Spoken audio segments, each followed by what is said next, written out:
ଓହୋ ଓହୋ ତମ ଯୋଉ ତମ କାମ କରୁଛ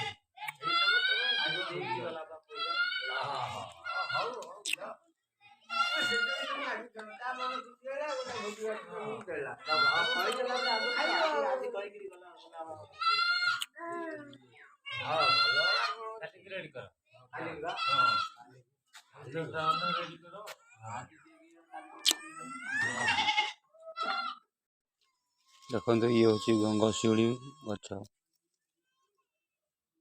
ଏହାର ପତ୍ରର ରସକୁ ମହୁ ମିଶାଇକି ପିଇଲେ ଜ୍ୱର ଭଲ ହେଇଯାଏ, ଥଣ୍ଡା ଜ୍ୱର। ଛୋଟ ପିଲାଙ୍କର ହଉ ବଡ଼ ହଉ।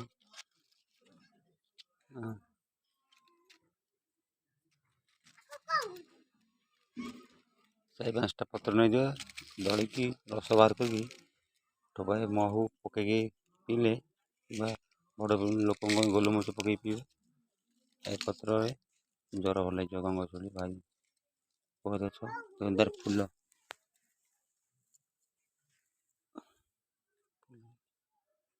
ଗଙ୍ଗଶିଉଳିର ଫୁଲ, ମଞ୍ଜି ହେଇଛି।